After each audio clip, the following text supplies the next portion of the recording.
Après la grande bataille entre humains et démons, tout semble calme. La ville de Songhai est en plein processus de reconstruction, tandis que le protagoniste profite de la monotonie pour savourer un délicieux ramen. Cependant, ce moment de tranquillité est interrompu par l'arrivée soudaine d'un gigantesque démon. Les monstres, dont le monde a été détruit, cherchent maintenant refuge dans celui des humains.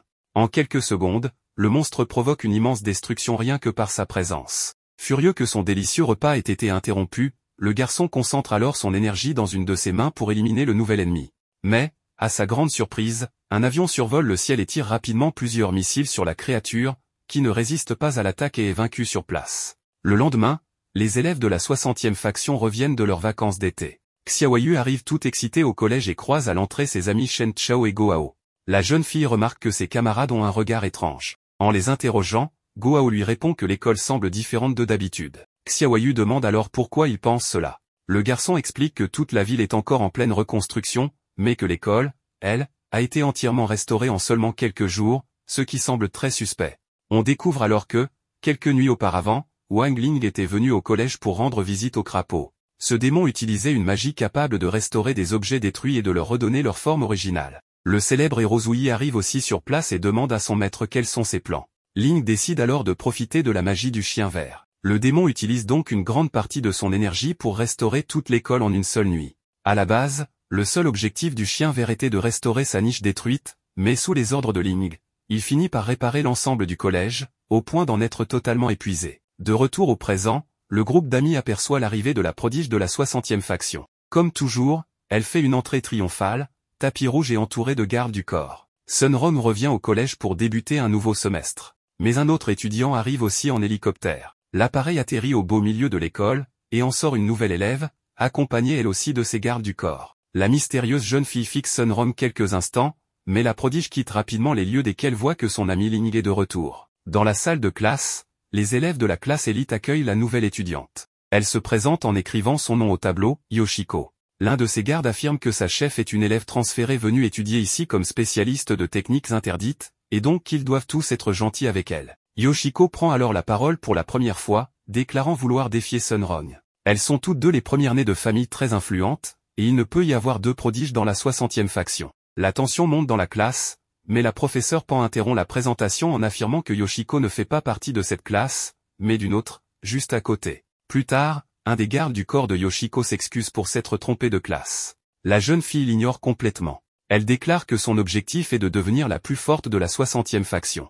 Sa famille appartenait à un clan d'exorcistes, mais ce dernier est tombé dans l'oubli quand un autre clan a accaparé toute l'attention du peuple. Le clan de Sunron est composé de cultivateurs d'énergie, ce qui explique leur grande renommée. L'objectif de Yoshiko est de rendre sa puissance à sa famille, et pour cela, elle n'acceptera aucune erreur ni aucune faiblesse de la part de son équipe. Elle sort alors un petit parchemin, et lorsqu'il s'ouvre dans les airs, un esprit démoniaque enflammé est invoqué et élimine instantanément le garde du corps qui venait de s'excuser. Après cela, la nouvelle élève aperçoit Sunron marchant aux côtés de Ling. Yoshiko se demande pourquoi la prodige n'a pas réagi à sa demande de duel. Quelques instants plus tard, elle essaie de reparler à ses camarades, mais Sunron lui répond qu'elle n'est pas du tout intéressée par un duel avec elle. Yoshiko rétorque qu'elle n'est pas venue parler à son adversaire, mais à Wang Ling. L'étrangère fait venir un de ses gardes avec une caisse remplie de paquets de nouilles croquantes. Sunron affirme que son ami n'acceptera jamais de snacks offerts par une inconnue, et qu'elle devrait arrêter de les poursuivre. Mais la fin de Wang Ling est telle qu'il finit par craquer complètement pour les paquets de nouilles croquantes qu'il aime tant.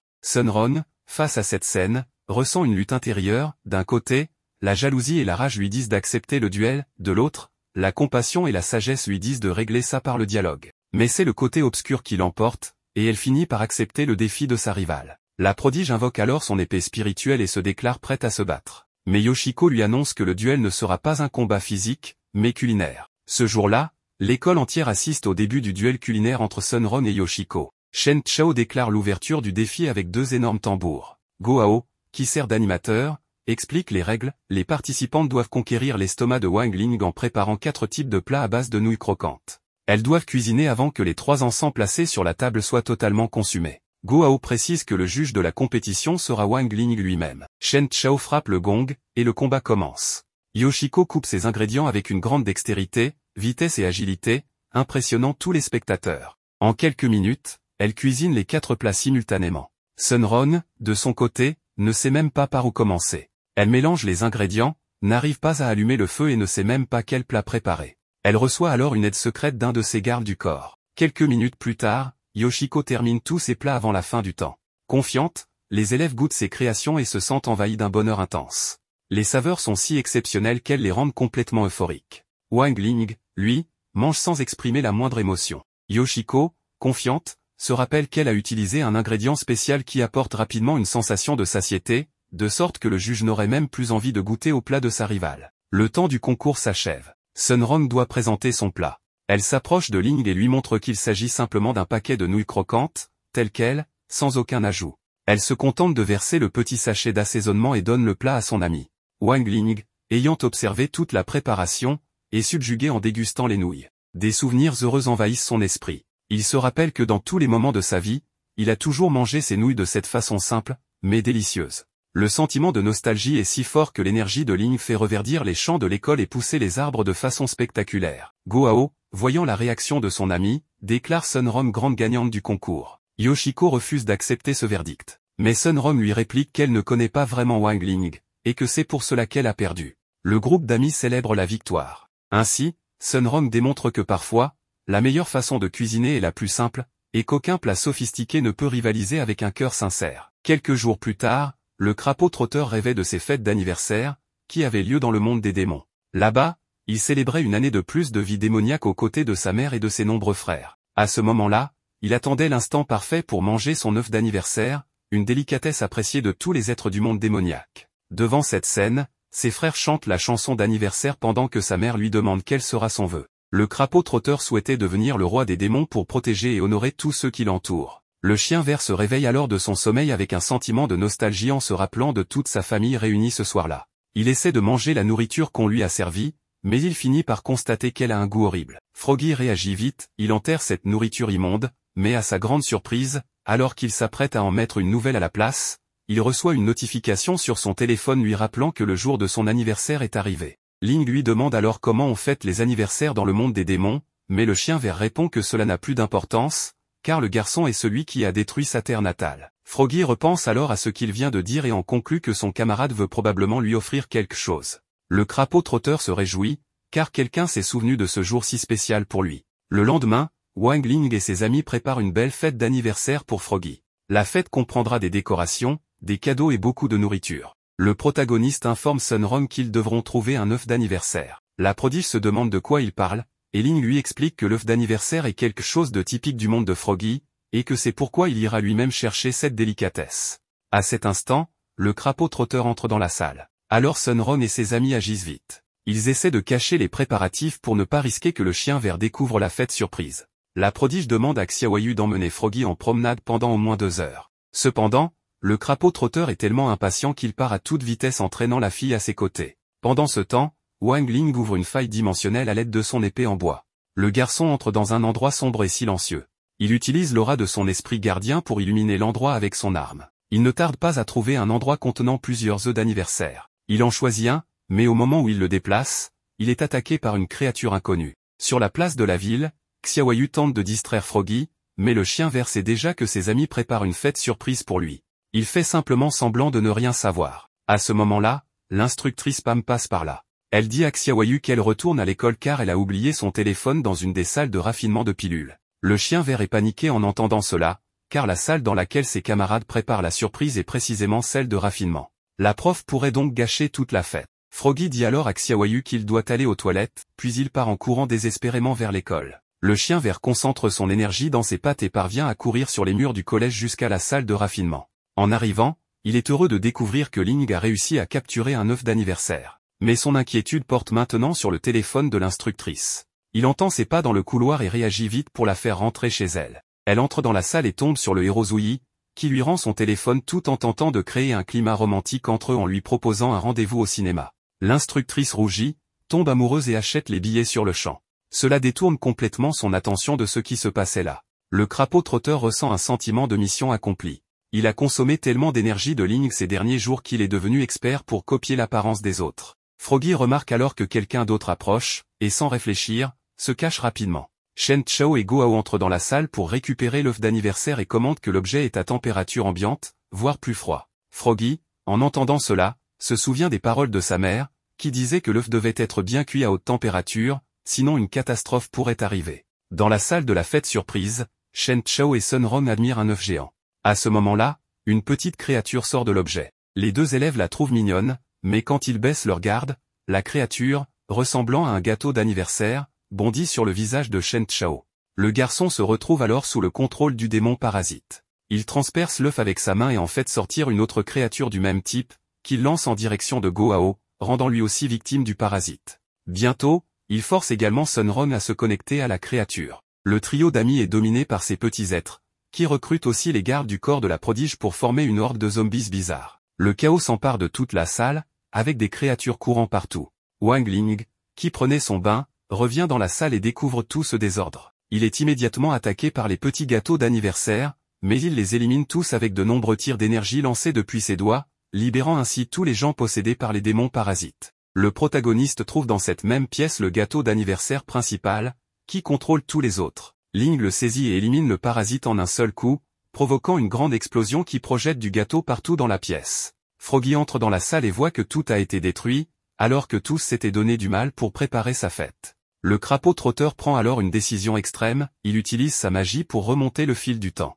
Mais en faisant cela, il risque de perdre son essence vitale. Tous les événements de cette nuit sont annulés. Dans cette nouvelle ligne temporelle, le chien vert reprend sa promenade aux côtés de Xiaoyu. Il marche dans les couloirs de l'école lorsqu'il tombe sur une salle allumée. En ouvrant la porte, leurs amis chantent la chanson de joyeux anniversaire. Cependant, dans cette ligne temporelle, la fêtée du jour est Xiaoyu. La jeune fille reçoit l'affection de tous ses amis et est extrêmement heureuse, car elle-même ne se souvenait pas que c'était son anniversaire. De son côté, Froggy n'exprime aucune émotion, restant profondément frustré par ce qui s'est passé. Quelques jours plus tard, le trio d'amis marche aux côtés du chien vert dans une mission importante de collecte d'herbes signalée. Le groupe suit une montagne située derrière les maisons de Gohao.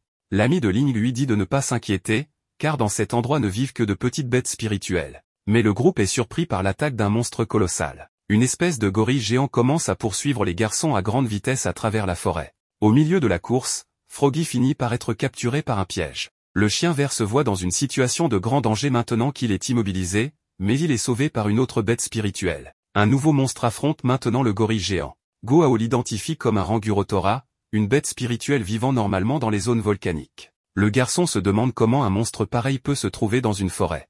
Rangurotora parvient à mettre son adversaire KO avec un puissant coup de feu. Mais à la surprise de tous, le gorille géant est capturé par une sorte de Pokéball, lancé par nul autre que Tang, le chef de la 59e faction. Il explique au garçon qu'il s'agit de la nouvelle mode du moment, le Beast Hunter. Grâce à une application, tout le monde peut accéder à la localisation des bêtes spirituelles proches. Avec cela, l'utilisateur peut se rendre sur place et capturer la créature pour en faire son nouvel animal de compagnie. Ces personnes qui s'aventurent à la recherche de nouveaux êtres spirituels sont aussi appelés dompteurs. Tang leur dit qu'il pourrait même leur donner une clé d'accès à l'application, mais d'abord, ils devraient le supplier pour l'obtenir. Gohao s'énerve et dit que les bêtes spirituelles ne doivent pas être traitées comme des animaux domestiques, mais vivre libres dans la nature. Après toute cette discussion, les amis s'en vont, mais personne ne pense à sauver Froggy, qui reste piégé dans le piège.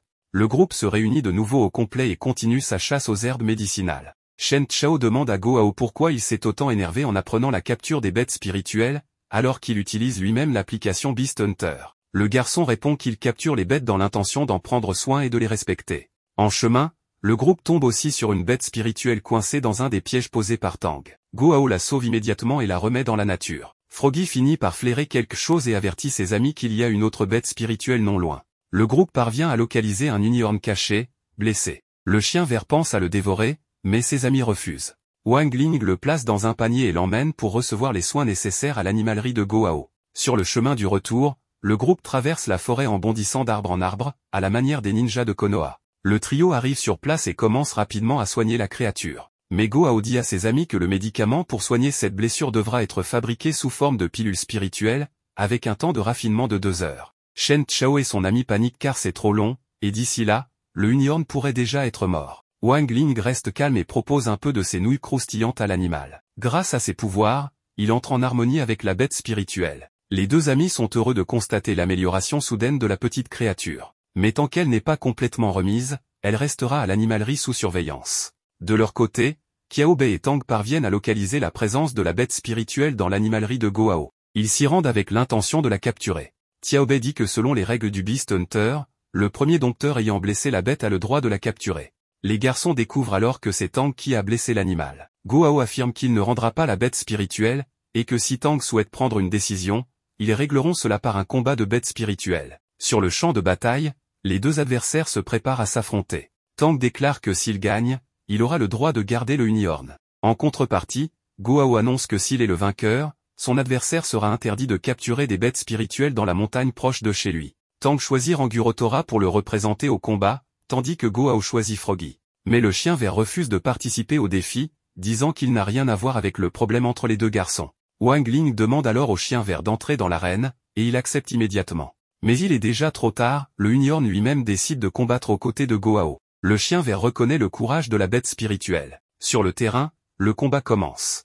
Rangurotora charge vers son adversaire. Mais Goao se rend compte qu'il ne connaît aucune capacité de son monstre et ne peut donc pas lui donner d'ordre. Pendant tout le combat, le unicorn parvient seulement à faire une petite attaque, puis tente d'esquiver les attaques enflammées de Rangurotora. Parmi elles, les lotus rouges du feu véritable est sa technique la plus puissante, le feu céleste explosif. Au moment où la bataille semble perdue pour Goao, Wang Ling entre en connexion intérieure avec le unicorn. Le garçon encourage la bête spirituelle à donner le meilleur d'elle-même. Leur lien est né du morceau de nouilles croustillantes que la créature a mangé plus tôt. À la surprise générale, le unicorn évolue au beau milieu du combat et devient extrêmement puissant, renforcé par son lien avec Wang Ling. Rangurotora lance son attaque la plus puissante, mais unicorn contre avec un rayon électrique haute tension. Le choc des pouvoirs est immense, et la force des deux côtés est telle que les attaques s'annulent. Wang Ling empêche alors son partenaire d'en finir tout de suite. La créature lance une puissante charge contre son adversaire, qui est projeté au loin avec Tang. La victoire revient à Unicorn et ses nouveaux amis. Wang Ling revient une fois de plus pour sauver la situation.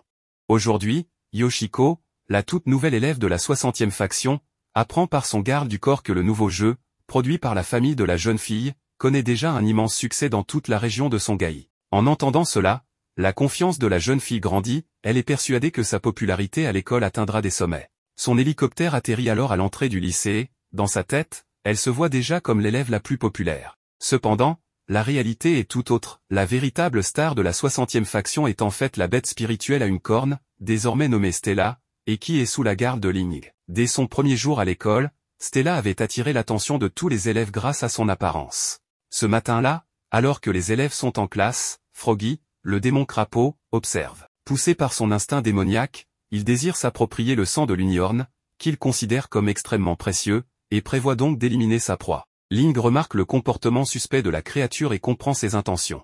Il frappe alors violemment Froggy avec une branche, l'enfonçant dans le sol. Avec ce bâton, Ling trace un cercle autour de l'unicorn, il s'agit d'un sort de protection destiné à éloigner toute menace de la bête spirituelle. Puis il retourne en classe, emmenant Froggy avec lui. Non loin de là, Yoshiko observait aussi la créature spirituelle et convoitait son sang. En s'approchant de Stella, elle déclenche involontairement le sort de protection de Ling, une énorme explosion survient autour de l'unicorn, et Yoshiko est projetée, inconsciente, tout en haut d'un arbre. À la récréation, tous les élèves se rassemblent autour de Stella pour la nourrir de friandises. Mais ce moment est interrompu par l'arrivée de l'instructeur Wang, qui rappelle qu'il est interdit d'amener des bêtes spirituelles à l'école. Toutefois, lui-même ne peut résister au charme de l'unicorn, tout comme le reste des élèves. Yoshiko, encore blessée par l'explosion, observe la scène de loin.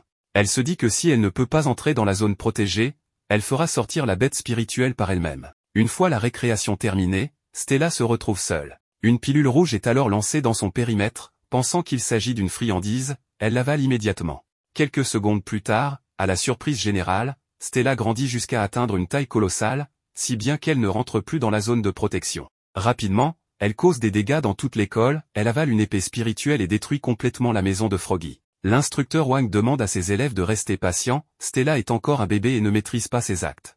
À peine a-t-il fini sa phrase que la bête spirituelle fait ses besoins sur lui, le recouvrant entièrement d'une substance colorée. En fin de journée, Ling et ses amis décident de faire dormir Stella dans le gymnase de l'école, inquiets de son état physique et cherchant à comprendre ce qui a provoqué sa croissance soudaine. Cette même nuit, Yoshiko apparaît devant la bête spirituelle. Elle attend que tout le monde parte pour mettre son plan à exécution, faire évoluer l'unicorn vers sa troisième forme à l'aide d'une pierre d'évolution. Mais Stella, comprenant ses intentions, avale la pierre. Furieuse, Yoshiko tente de lui faire recracher l'objet, car il a coûté extrêmement cher. Pendant leur lutte, la pierre d'évolution finit par faire effet, même dans l'estomac de la bête. Ling et ses amis, venus apporter des chauffages pour Stella, sont surpris par une énorme explosion, Stella est passée à sa troisième forme évolutive. Elle s'échappe alors du gymnase et court dans la ville, semant chaos et destruction parmi les habitants de Songhai. L'escadron des 7 étoiles, dirigé par le héros Zouyi, arrive pour éliminer la bête. Go les supplie de ne pas attaquer, malgré sa taille colossale,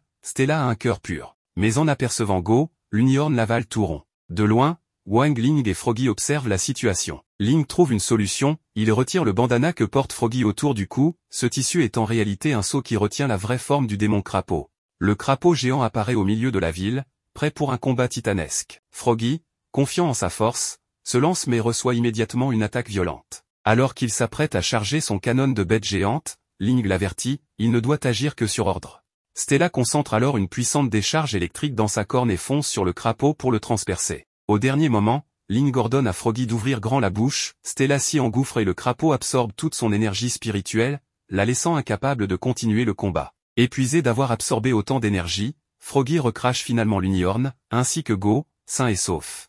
Ling retrouve la pierre d'évolution et la brise en plusieurs morceaux, mettant fin à la menace. Dans un flashback, on voit un festival où beaucoup de gens font leurs achats dans le marché de Songhai. Parmi eux, on voit le petit Wang Ling, qui tombe sous le charme d'une petite épée en bois. Pendant ce temps, un commerçant essaie de vendre au père de Wang Ling une fausse épée de dragon, mais celui-ci, en entendant le prix, refuse et s'en va avec Wang Ling. On remarque bien que Wang Ling aimait vraiment beaucoup cette épée en bois, mais il ne peut rien faire, et son père l'emmène avec lui. La scène coupe et on revient au présent, où l'on voit Wang Ling, Shen Chao et Go. Go explique à ses amis qu'il y a quelque temps, un mystérieux homme vêtu de blanc était apparu lors d'une compétition d'épée. Il avait défié 4 des meilleurs escrimeurs et, dès le début du combat, il les avait tous battus en une seconde. Non seulement cela, mais il avait aussi scellé leurs épées. Puis il était parti en disant que l'épée qu'il cherchait n'était pas là. En entendant cela, Shen Chao pense que Go ment, car il est impossible pour un épéiste de vaincre 4 adversaires en même temps. Le professeur appelle alors Shen Chao et Wang Ling pour un entraînement à l'épée.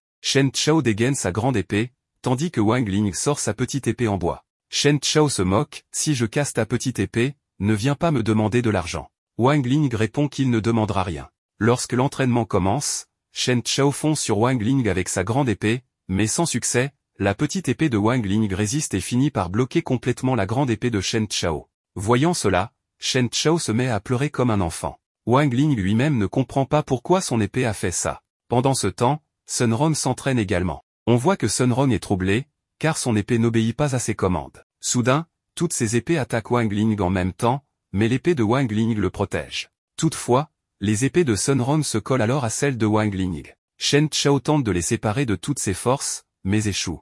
Xiaoyu explique que l'épée de Wang Ling est probablement en phase d'éveil, ce qui produit un champ magnétique très puissant. Sun Ron demande pourquoi alors son épée s'est collée à celle de Wang Ling. Xiaoyu répond que lorsque l'épée atteint cette phase, elle attire les épées du sexe opposé et repousse celles du même sexe. Ils comprennent alors pourquoi l'épée de Wang Ling a bloqué celle de Shen Chao et s'est collée à celle de Sun Ron.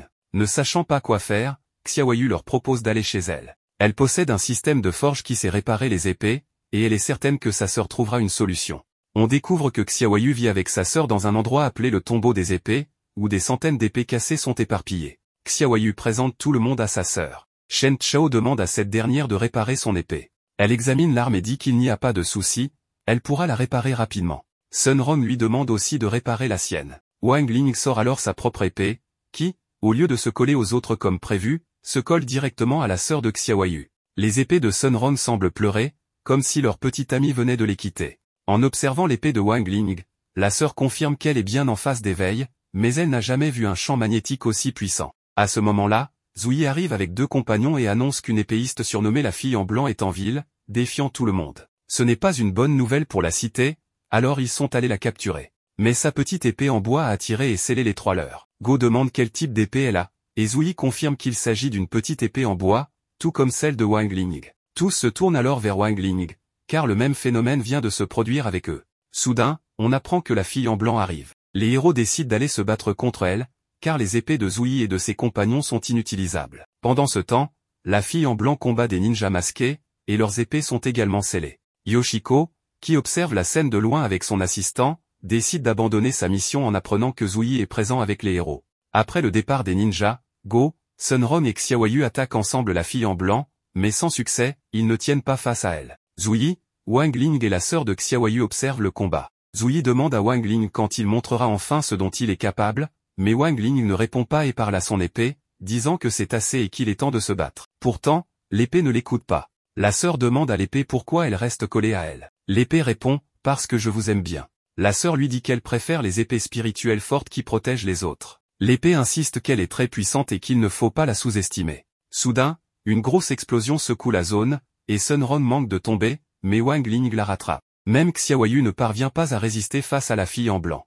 Cette dernière attaque alors la sœur de Xiaoyu, mais l'épée de Wang Ling s'interpose et blesse légèrement le chapeau de l'adversaire. En voyant le visage de la fille en blanc, Wang Ling se souvient de quelque chose. Dans le passé, il était revenu avec son père acheter l'épée en bois, mais le vendeur n'avait plus le coffret de rangement, alors son père avait acheté uniquement l'épée et ils étaient repartis. De retour au présent, la fille en blanc reconnaît l'épée de Wang Ling, c'est bien celle qu'elle cherchait. Wang Ling lance alors son épée vers elle, et celle-ci se colle à son arme. La scène coupe, et on voit Wang Ling discuter avec Zhu Yi. On apprend que Zhu Yi a couvert toute l'histoire, il a annoncé au monde qu'il avait arrêté la fille en blanc et l'avait envoyée en prison, alors qu'en réalité, Wang Ling lui avait confié la mission de réparer toutes les épées qu'elle avait scellées. Quelques jours plus tard, une poursuite effrénée se déroule à l'intérieur d'un train. Un groupe de bandits a volé un artefact magique extrêmement précieux et le héros les poursuit à travers les wagons de la locomotive. Les criminels parviennent à détacher certains wagons et s'enfuient avec l'objet volé. Le héros est déçu de constater que sa mission a échoué. Au même moment, l'un des passagers, portant le titre de Lord Tonnerre, discute avec le chef de l'escadron. L'homme dit au héros de ne pas s'inquiéter, car l'artefact est en sécurité entre ses mains. Pendant ce temps, les bandits, en pleine célébration de leur succès, découvrent que la relique a été remplacée par une bombe. Le wagon dans lequel ils se trouvent explose entièrement. Le même jour, Zhu Yi se retrouve à nouveau aux côtés de Lord Tonnerre. Le héros doit assurer la sécurité de l'importante enchère d'automne de Songhai. Comme tous les participants, ils doivent porter une sorte de masque pour ne pas être identifiés. Lors de l'ouverture de l'événement, Wang Ling joue contre un petit garçon dans un duel de cartes façon Yu-Gi-Oh! Le garçon humilie le protagoniste, affirmant que les cartes dans son deck sont très faibles. Plusieurs personnalités connues assistent au match et s'en amusent. Le groupe d'enfants célèbre la victoire de leur ami, tandis que Wang Ling se sent vexé par sa défaite. De retour à l'événement, la présentatrice annonce que 10 000 objets précieux vont être mis en vente, parmi lesquels des plantes immortelles millénaires, des pilules d'or et des artefacts magiques fabriqués par des maîtres renommés. Les familles les plus riches et influentes du pays sont présents. Le premier objet à être mis aux enchères est l'un des derniers livres célestes. En quelques secondes, les familles se livrent à une guerre d'enchères, faisant passer le prix de 1 million à 3 millions. Le héros, intrigué, se demande si un vieux livre peut vraiment valoir autant, mais Lord Tonnerre lui explique qu'il contient un sortilège interdit légendaire transmis depuis plus de 3000 ans, utilisé lors d'échanges importants entre familles influentes. Le héros lui demande pourquoi il ne participe pas à l'enchère et l'homme répond simplement que c'est à cause de sa pauvreté. Pendant que l'événement se poursuit, Wang Ling achète 2 paquets de son snack préféré. À l'intérieur, il trouve une carte en cadeau et décide alors de se lancer dans une quête pour améliorer son deck. Aux enchères, un nouvel objet rare attire l'attention, un pantalon indestructible. Pour tester sa solidité, une employée tire dessus à plusieurs reprises, puis tente de le découper avec une tronçonneuse, sans succès. De nombreuses offres sont faites et le pantalon est vendu pour plusieurs millions. Vient ensuite le dernier objet, le plus précieux de tous, le dragon bleu scellé aux yeux blancs, le même artefact que Zhu Yi avait récupéré avec l'aide de Lord Tonnerre. La créature enfermée à l'intérieur est capable d'exaucer n'importe quel souhait de son porteur. L'annonce provoque une frénésie et les enchères atteignent rapidement des sommes folles. À un moment donné, Yoshiko détient l'offre la plus élevée, mais est dépassé par une somme encore plus énorme proposée par Lord Tonnerre. Zhu Yi, surpris, lui demande comment il a trouvé autant d'argent alors qu'il prétendait être pauvre. Lord Tonnerre explique que le pantalon indestructible faisait partie de sa collection et que sa vente lui a permis de miser. Tout le monde pense que Lord Tonnerre remportera la relique, mais Zhu Yi surprend tout le monde en offrant 87 millions. Aucune famille ne peut surenchérir et il remporte l'objet. Lord Tonnerre lui demande comment il a réuni une telle somme, et Zhu Yi avoue qu'une autre personne a financé l'achat, Wang Ling. Ce dernier, suivant l'événement à la télévision, n'a pas réussi à obtenir de nouvelles cartes pour son deck et a décidé, sur un coup de tête, d'acheter l'artefact sacré. Le soir, Zhu Yi retrouve Wang Ling et lui remet la relique. Lord Tonnerre, observant la scène à distance, affirme qu'il est le seul capable de briser les sceaux de l'objet. Wang Ling, tenant l'artefact, le laisse tomber par terre et l'écrase de toutes ses forces, le détruisant complètement. Zhu Yi reste bouche bée devant cet acte, tandis que Lord Tonnerre n'en revient pas, le garçon a réellement réussi à briser le sceau. Une intense lumière illumine le ciel de la ville. Le dragon bleu aux yeux blancs apparaît façon Shenlong. La créature informe le garçon qu'il peut demander n'importe quoi et que son vœu sera exaucé. Mais, au lieu de formuler un souhait, Wang Ling brandit son épée spirituelle et, d'un seul coup, tranche et détruit complètement le dragon en quelques secondes. Lord Tonnerre et Zhu Yi, témoins de la scène, sont convaincus que le garçon est fou. Wang Ling s'approche ensuite des restes d'énergie spirituelle laissés par la créature et en extrait une carte rare du dragon bleu aux yeux blancs. Voilà comment Wang Ling a détruit le dragon des souhaits simplement pour obtenir une carte Yu-Gi-Oh spéciale.